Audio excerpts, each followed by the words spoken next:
Anyway, my aunt didn't serve us any special dishes, saying that the expenses were too high here. We would eat the same food every day. We had come to London to sightsee, but Justin had already said that he couldn't accompany us due to his job. James said, "Don't worry, I'll manage." So we would have breakfast and go out, returning at night. I was very happy with James, and he took me to all the places I wanted to visit. Living in my aunt's small house was maybe necessity for realization. James said, "If you want, we can also stay in a hotel, if you have any problem." I said, "I don't have any complaints about you now, you're very good." He said, "More than Henry?" I said, "Yes, more than Henry." He said, "So do you love me?" I hit him on the back and he said, "You still doubt me?" He hugged me and said, "No, I don't doubt you." He said, "When the wife says she loves you, it feels great, but you don't even bother to say it." I said, "Okay, I'll try." He was happy, and seeing the busy and tight life in London, I was grateful that James wasn't that bad. My Aunt Rose had a maid for all the household chores, and I only had to iron James' clothes. And here, seeing the woman working day and night like a servant, I was amazed. How did she manage to do all the work? Anyway, when we returned, I saw Henry getting out of a car with a girl who was dressed inappropriately. He was drunk and I was shocked.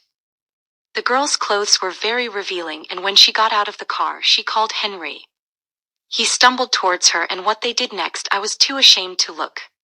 James said to me, "You see, you wanted to marry him who does such immoral things without any relationship? Think about what your life would be like if you had married him. It would be just like Allison's life." I said, "Okay, don't scold me now."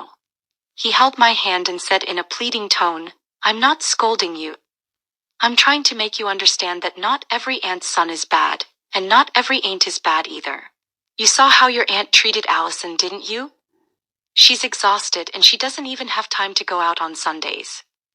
To me, she seems more like a machine than a human. Your aunt is jealous of our happiness, and she can't even see the condition of her own daughter-in-law. She's become so dull and looks 10 years older than her age."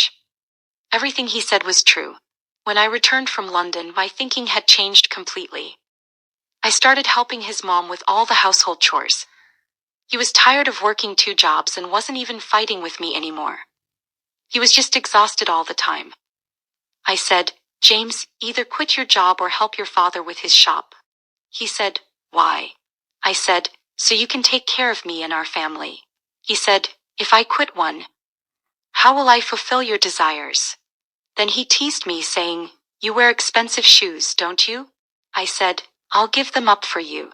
He was surprised to hear that. He said, "My father won't let me quit the shop. He says I've worked hard to reach this position." I said, "Then quit your job and help your father." I said, "The market opens late, and your father goes to the shop at 11 a.m. You can also wake up at the same time and help him." He said, "You're thinking of me, are you okay?" I got angry, but I didn't hit him. I just kissed him. He was shocked and couldn't believe it. I said, "Don't work so hard for me, I'll manage." Now it's been 10 years since our marriage and we still fight like this. I get angry with him, but I also love him a lot. We have a beautiful daughter and 2 sons, and our life is peaceful. I don't have any dreams of London in our eyes anymore.